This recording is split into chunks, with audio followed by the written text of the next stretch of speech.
العلم on line academy Bareilly شریف میں آپ کا خیر مقدم ہے۔ مدرسے میں پڑھنے کا جنہیں موقع نہیں مل سکا ان کے لیے ایک عظیم خوشخبری، اس اکیڈمی میں آن لائن دینی تعلیم، عالم عالمہ کورس بحسن خوبی کرایا جاتا ہے۔ طلبہ اساتذہ سے اور طالبات معلمات سے اپنے گھر والوں کی نگاہوں کے سامنے رہ کر روزانہ بعد عشاء تقریباً 1 گھنٹہ کلاس لے کر عالم عالمہ کورس کر سکتے ہیں۔ اس کے داخلے 15 رمضان المبارک سے شروع ہو جاتے ہیں۔ تفصیل جاننے کے لیے رابطہ کریں 9897273870 پر۔ بسم اللہ الرحمن الرحیم۔ حدثنا الحسن بن علی الخلال وعبدة بن عبد اللہ وغیر واحد۔ امام ترمذی فرماتے ہیں ہم سے حدیث بیان کی حسن ابن علی خلال نے، وہ روایت، اور عبدہ بن عبداللہ نے، اور ان کے علاوہ دوسرے لوگوں نے، سب نے کہا حدثنا عبد الصمد، ہم سے حدیث بیان کی عبد الصمد بن عبد الوارث نے، وہ روایت کرتے ہیں یزید ابن ابراہیم سے، وہ روایت کرتے ہیں ابن سیرین سے، یعنی محمد ابن سیرین سے۔ ان ایوبہ، وہ روایت کرتے ہیں حضرت ایوب سے۔ ان یوسف ابن ماہک، وہ روایت کرتے ہیں حضرت یوسف ابن ماہک سے۔ ان حکیم، اور وہ روایت کرتے ہیں حکیم سے، حکیم ابن حزام سے۔ قال، انہوں نے کہا نہانی رسول اللہ صلی اللہ علیہ وسلم ان ابیع ما لیس عندی، کہ رسول کریم صلی اللہ علیہ وسلم نے مجھے منع فرما دیا اس بات سے کہ میں وہ چیز بیچوں جو میرے پاس نہیں ہے۔ جیسے کہ غلام ہے، بھاگ گیا، اب بھاگا ہوا غلام آئے گا ہتھے یا نہیں آئے گا یہ تو پتہ ہی نہیں ہے، اب اس کی بیع نہیں کر سکتے کیونکہ وہ ابھی قبضے میں نہیں ہے۔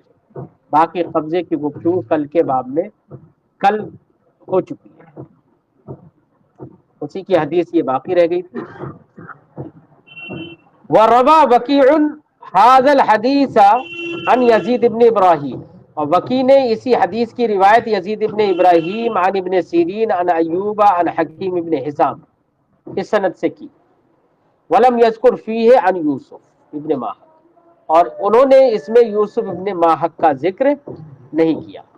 وروایت عبد الصمد اصح، عبد الصمد کی روایت جو ہم نے یہاں پر ہی ذکر کی ہے جو ابھی، وہ اصح ہے اس روایت سے جس میں جو دوبارہ ذکر کی تھی نا کہ وکی نے اس حدیث کی روایت ایسے کی ہے، اور اس میں یوسف ابن ماہک کو ذکر نہیں کیا، اس سند کے بنسبت وہ سند والی حدیث اصح ہے جس میں جو عبد الصمد کی حدیث سند ہم نے اس سے پہلے ذکر کی۔ دیکھیے ابھی ذکر کی ہے سب سے پہلے حدثنا عبد الصمد ابن عبد الوارث ہے نا، تو وہ اصح ہے۔ وقد روى يحيى بن ابي كثير هذا الحديث عن يعلى بن حكيم، اسی حدیث کی روایت یحییٰ ابن کثیر نے یعلی بن حکیم سے کی ہے، وہ روایت کرتے ہیں یوسف ابن ماہک سے، وہ روایت کرتے ہیں عبداللہ ابن عصمہ سے، اور وہ روایت کرتے ہیں حکیم ابن حزام سے عن النبی صلی اللہ علیہ وسلم، اور وہ روایت کرتے ہیں نبی کریم صلی اللہ علیہ وسلم۔ مطلب امام ترمذی نے مذکورہ باب میں حدیث کا مفہوم تو تقریباً ساری سندوں سے ایک ہی ہے، لیکن متعدد طرق امام ترمذی نے ذکر کر دی، جس سے یہ معلوم ہوتا ہے کہ حدیث قوی ہے۔ کیا ہے حدیث؟ کیونکہ تعدد طرق سے بھی قوت ملتی ہے، تو حدیث قوی ہے، لہذا ما لیس عندک، جو آپ کے پاس نہیں ہے، چاہے اس کا وجود ہی نہ ہو یا وجود ہو لیکن مقدور التسلیم نہ ہو، تو جو آپ کے پاس نہیں ہے اس کی بیع نہیں کر سکتے۔ اس کا ثبوت دلیل قوی سے ثابت ہے، ثبوت دلیل قوی سے ہے۔ مقدمے والی زمین وہ ابھی ہمارے تصرف میں نہیں ہوتی ہے، یا تصرف کر سکتے ہیں جس پر مقدمہ چلتا ہوتا ہے جس زمین پر، اس میں حقیقتاً مالک کون ہے، کون مالک ہے کون نہیں ہے یہ بھی معلوم نہیں ہو پاتا ہے، سچائی نہیں معلوم ہو پاتی ہے، اور جب تک مقدمہ چلتا ہے اس وقت تک کوئی کسی کو دخل اور تصرف کا حق بھی نہیں ہوتا ہے وہاں۔ تو وہ مقدور جب اپنے تصرف کا حق نہیں ہے تو مقدور التسلیم کب ہو سکتا ہے وہ، اس لیے اس کی بھی بیع نہیں ہو سکتی ہے۔ فرماتے ہیں والعمل على هذا عند اکثر اہل العلم، اسی پر عمل ہے اکثر اہل علم کے نزدیک، کرہ ان یبیع الرجل ما لیس عنده، ہمارے ائمہ نے فرمایا کہ یہ مکروہ تحریمی ہے بلکہ حرام ہے ایسی چیز کو بیع کرنا، بیچنا جو اس کے پاس نہ ہو۔ تفصیلی گفتگو کل ہو چکی ہے۔ باب ما جاء فی کراہیت بیع الولاء وہبتی، ولا اور بلکہ ہبہ، اچھا معقل میں ہے کراہیت، کراہیت بیع الہواء، کراہیت بیع الولاء وہبتی، یہ باب ہے ولا کی بیع کرنے اور اس کے ہبہ کرنے کی کراہیت میں، یعنی ولا کو نہ بیچا جا سکتا ہے اور نہ ہی ولا کو ہبہ کیا جا سکتا ہے۔ کیا ہے یہ ولا؟ پہلے ولا سمجھا جائے۔ والا یوالی موالاتن و ولاء مفاعلت کا مصدر ہے یہ، جیسے قاتل یقاتل مقاتلتا و قتالا، یہ مفاعلت کا مصدر ہے۔ موالات کا مطلب ہوتا ہے، یا ولا کا مطلب ہوتا ہے دوستی اور محبت، تعلق اور رشتہ۔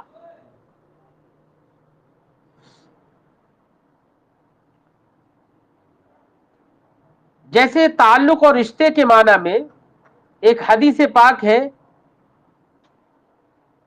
جس میں سرکار نے ارشاد فرمایا الولاء لحمۃ کلحمۃ النسب، میراث والے میں آپ نے پڑھا ہوگا، میراث کا جب بیان پڑھ رہے ہوں گے تو وہاں پر ذکر اس کا آیا ہوگا کہ ولا بھی ویسا ہی ایک تعلق اور رشتہ ہے جیسے کہ نسب کا رشتہ ہوتا ہے۔ جیسے کہ نسب کو نہیں بدل سکتا ویسے ولا بھی نہیں بدل سکتا۔ جیسے نسب میں آدمی وارث ہوتا ہے ایسی ولا میں بھی وارث ہوتا ہے۔ نسب میں جیسے اصحاب فرائض کو ان کا مقررہ حصہ ملتا ہے اور ان کے بعد عصبات کو ملتا ہے ما بقیہ، تو دیگر تمام عصبات اگر نہیں ہے تو ولا میں بھی سارا مال کس کو جائے گا؟ جس سے ولا ہو، ٹھیک ہے۔ تو ولا الولاء لحمۃ کلحمۃ النسب، یہ ولا ایک رشتہ ہے، ایک تعلق ہے، ایک ربط ہے، جیسے کہ نسب ایک رشتہ اور تعلق ہے۔ اب تعلق اور رشتے کے معنی میں ہے ولا، یہ تو لغوی معنی ہم نے بیان کیا۔ اصطلاح میں ولا دو معنی میں ہوتا ہے، ایک ولاء العتاقہ اور ایک ولاء المبالات۔ ولاء العتاقہ کا مطلب ہوتا ہے کہ کوئی آدمی غلام تھا اور آپ نے اس غلام کو خرید کے اسے آزاد کر دیا، اسے آزاد کر دیا، تو یہ آزاد کرنے کے بعد جو اس غلام، آزاد کردہ غلام اور اس کے مالک کے درمیان جو ایک تعلق محبت رہتا ہے، یہ ولاء العتاقہ کہلاتا ہے۔ اس ولاء العتاقہ میں اگر غلام مر جاتا ہے تو ایسی صورت میں اگر اس کے وارثین ہیں تو ورثہ کو دیا جائے گا مال، بچے گا تو عصبات کو دیا جائے گا، اور اگر عصبات نہیں ہے تو آخری عصبہ جو ہے یہی مولا ہے، مولا العتاقہ ہے، آخری عصبہ۔ تو ولاء العتاقہ میں آقا سے ایک تعلق رہتا ہے آزاد کرنے کے بعد، یہ ولاء العتاقہ ہے، یہ ولاء العتاقہ۔ اچھا دوسرا پھر ایک ہے ولاء المبالات۔ ولاء المبالات کا مطلب یہ ہوتا ہے کہ کوئی غیر مسلم اسلام لے کر آیا تو اسلام لانے سے پہلے جو اس کے رشتے ہیں وہ تو سارے رشتے کلعدم ہو گئے، وہ سارے رشتے۔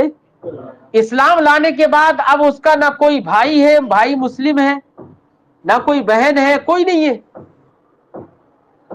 ایسے وقت میں وہ مسلمانوں کے ساتھ تو رہے گا نا، مسلمانوں سے محبت ہوگی۔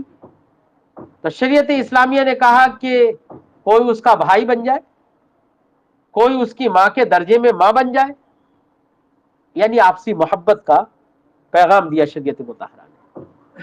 تو اب یہ اسلام لانے کے بعد اس شخص کے لیے جو مسلمان بھائی وغیرہ بن رہے ہیں،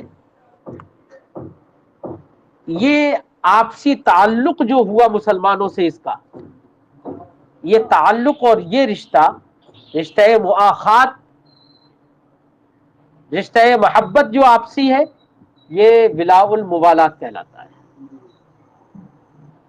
اب کسی سے اس طریقے سے تعلق اس کا ہوا کہ اس سے اس نے کہا کہ میرے تم بھائی ہو، اگر میں مر گیا تو میرا اور تو کوئی وارث نہیں ہے، تو میرے وارث تم ہو۔ یا یہ کہ میں نے اگر جنایت کی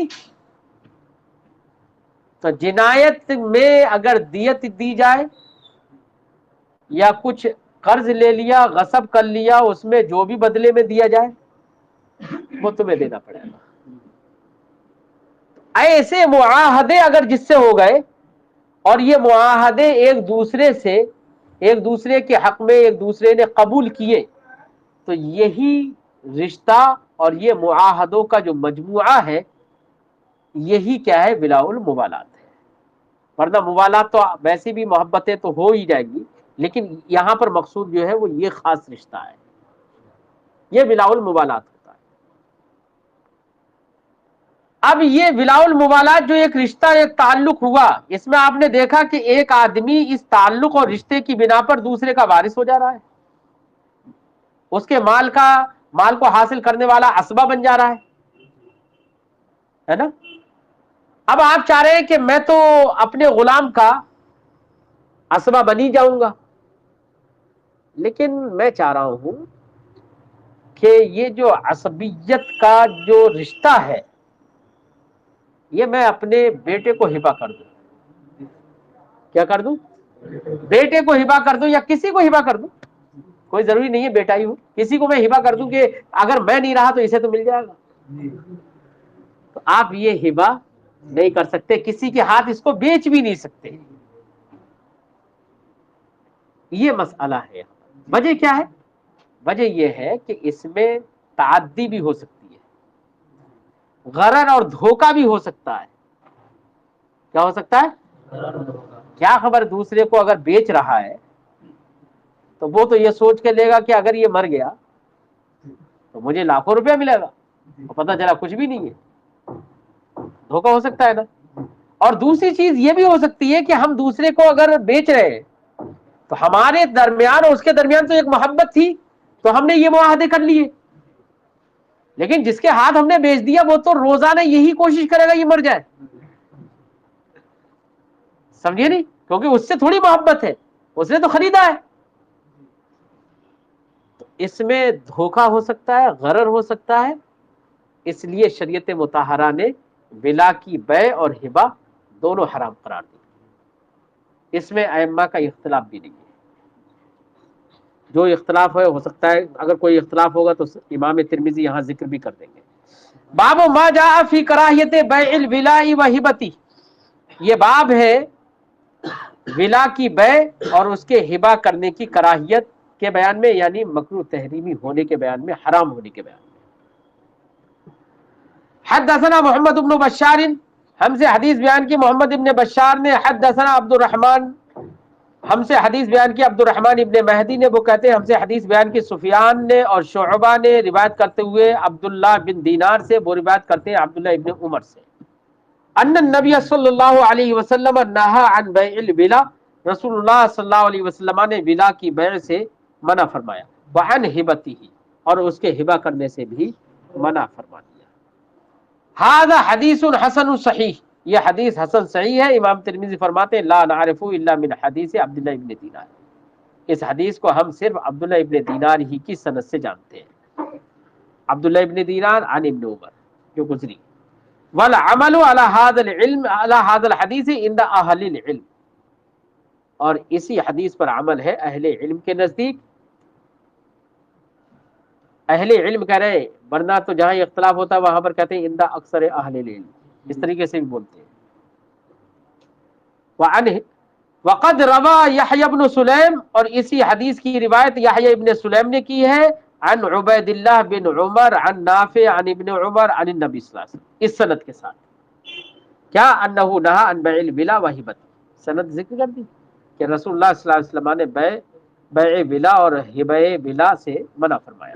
وہو وہم وہم فیہ یحیی بن سلیم. اب دیکھو یہاں پر یحیی ابن سلیم نے جب اس حدیث کی روایت کی تو کیا کہا؟ عن عبید اللہ بن عمر عن نافع عن ابن عمر. ٹھیک ہے، اور اوپر جو سند گزری اس میں دیکھو ذرا،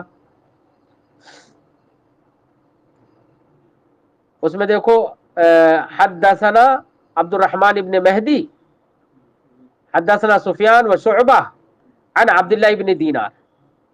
اس میں ہے عبداللہ ابن دینار، اور اس میں کیا آ گیا؟ عبداللہ ابن، وہ نہیں جو نبی کریم صلی اللہ علیہ، اچھا نافع آ گئے عبداللہ ابن دینار کی جگہ پر. اور امام ترمذی کہتے ہیں کہ ہم نے یہ حدیث صرف اور صرف عبداللہ ابن دینار ہی کی سند سے جانی ہے. ٹھیک ہے، کسی اور سند سے، اور اس سند میں نافع آ گئے. تو اس لیے امام ترمذی فرماتے ہیں وقد روا یحیی ابن سلیم، یحیی ابن سلیم نے اسی حدیث کی روایت عن عبید اللہ ابن عمر عن نافع عن ابن عمر عن النبی صلی اللہ علیہ وسلم کی ہے، اور فرمایا وہو وہم، یہ ایک وہم ہے کہ حضرت عبداللہ ابن حضرت نافع کو جو بیچ میں لے کر آ گئے یہ وہم ہے کہ وہم فیہ یحیی ابن سلیم، اس میں وہم کیا ہے کس نے؟ یحیی ابن سلیم. وقد روا عبد الوہاب الثقفی و عبداللہ ابن نمیر، اور اسی حدیث کی روایت عبد الوہاب ثقفی اور عبداللہ ابن نمیر نے کی ہے بغیر واحد عن عبید اللہ ابن عمر، اور ان کے علاوہ نے بھی کیے عن عبید اللہ ابن عمر عن عبداللہ ابن دینار. سب نے کی ہے عبداللہ ابن دینار سے. اور انہوں نے ایک سند کیسی ملی کہ جہاں پر عبداللہ ابن دینار کی جگہ پر نافع، تو یہ وہم کس نے کیا ہے؟ بس یہ عن ابن عمر عن النبی صلی اللہ علیہ وسلم ہا وہذا اصح من حدیث یحیی ابن سلیم. امام ترمذی فرماتے ہیں کہ عبداللہ ابن دینار سے جو روایت ہے وہ اصح ہے اس حدیث سے کہ جو یحیی ابن سلیم سے مروی ہے. باب ما جاء فی کراہیت بیع الحیوان بالحیوان نصیعۃ،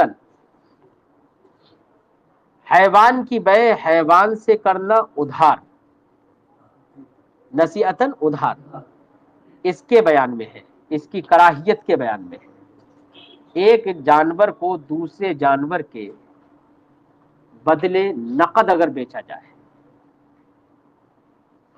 جانور چاہے کسی بھی جنس کا ہو، مثلا گائے کے بدلے بھینس بیچ دی،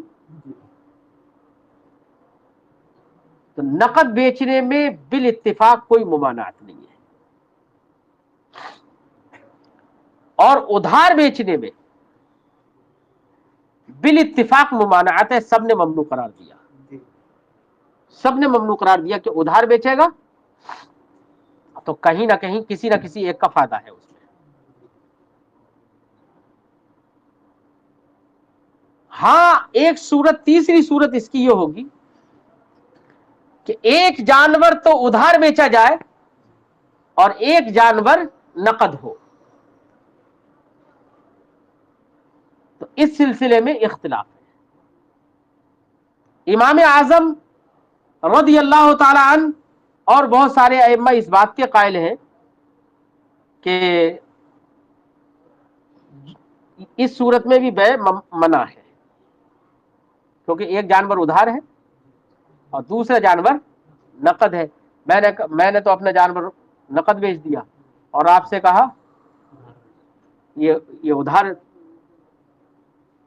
یا میں نے دو ہی جانور بیچے ایک ہی بیع میں، ایک ادھار ایک نقد. تو جو نقد والا ہے اس میں تو بے درست ہوگی، لیکن اس کو ملا کر اس کے ساتھ ملا کر بے کر رہا ہے، اور یہ نصیحتن ہے، اور نصیحتن میں ادھار میں جب ایک جہت میں ضرور فائدہ ہوگا، بھائی ادھار میں تو جو ادھار لے رہا ہے پیسہ بھی نہیں دے رہا ہے تو اس کا فائدہ ہے، تو ایسی صورت میں امام اعظم رضی اللہ تعالی عنہ کے نزدیک تو یہ ممنوع ہے۔ بعض ائمہ نے یہ کہا کہ جو ادھار ہے صرف اس میں بے ممنوع ہے، اور جو نقد ہے اس میں بے ممنوع نہیں ہے، نقد والے میں نہیں ہے، لیکن مسئلہ یہ ہے کہ دونوں کو ایک ساتھ جمع کر کے بے کرنا، تو کیا یہاں پر ایک کو دوسرے کے لیے شرط قرار دینا نہیں ہے؟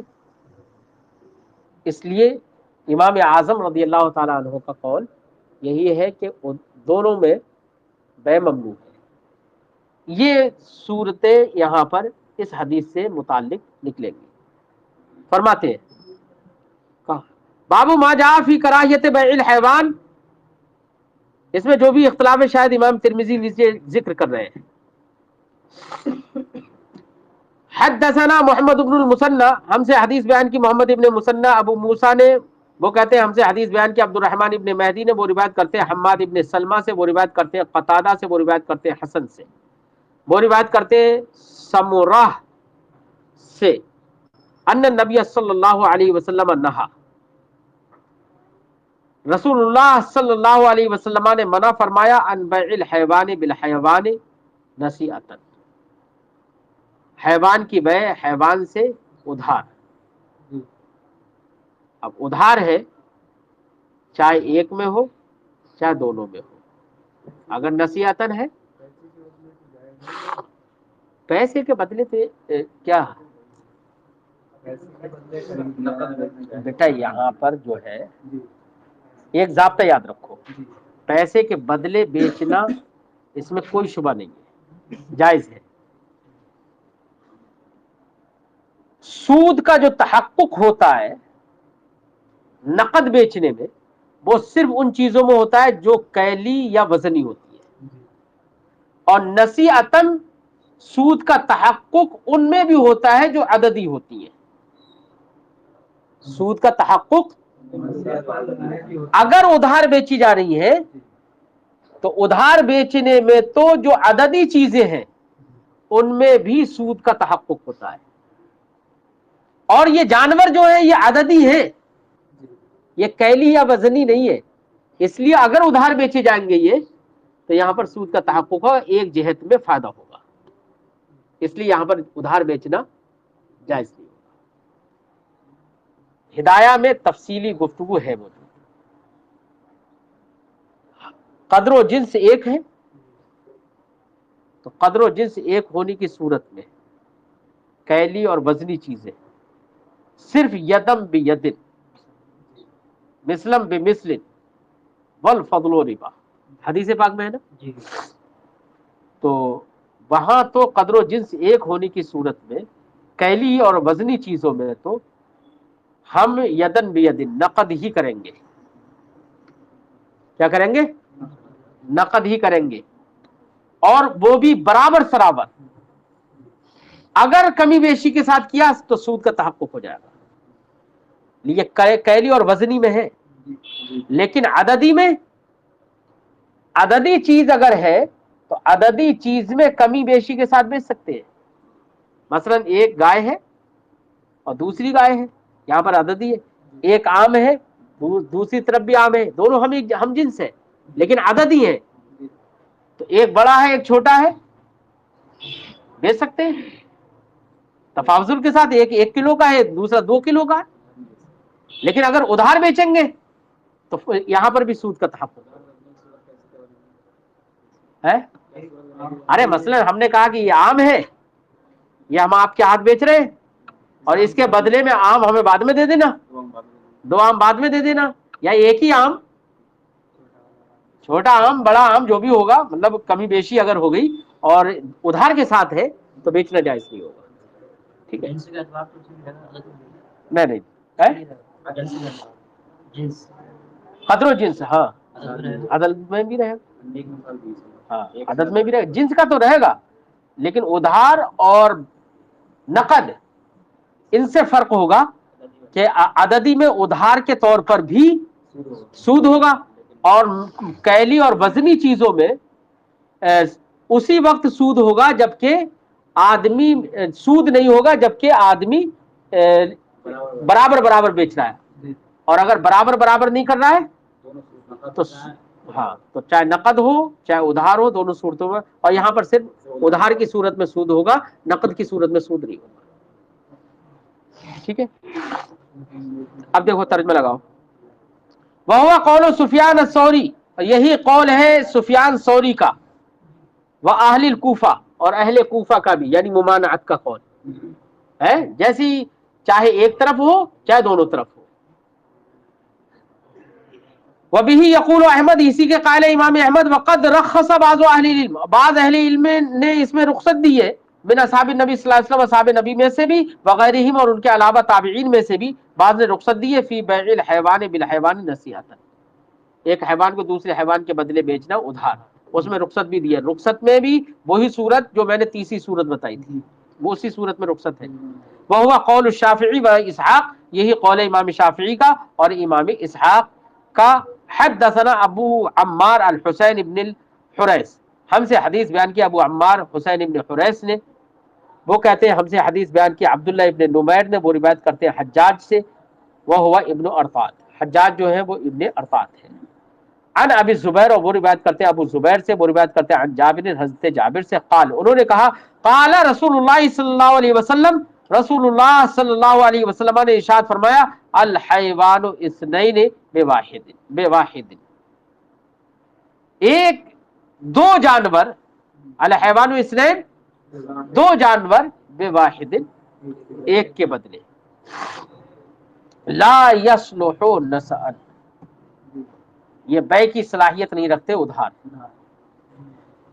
بے کی صلاحیت، لیکن نقد میں ایک جانور کو دوسرے جانور، دو جانوروں کے بدلے بیچ سکتے ہیں، کیونکہ عددی ہے یہ، اور عددی میں اگر نسعن ہوگا تو سود ہو جائے گا. ولا باس به یدم بیدن، اور یدم بیدن یعنی نقد بیچنے میں کوئی حرج نہیں ہے. ھذا حدیث حسن، یہ حدیث حسن ہے. اگلے جو امام ترمذی نے اگلی جو حدیث ذکر کیا آخر کی، وہ امام اعظم رضی اللہ تعالی عنہ کے مذہب کی مؤید ہے.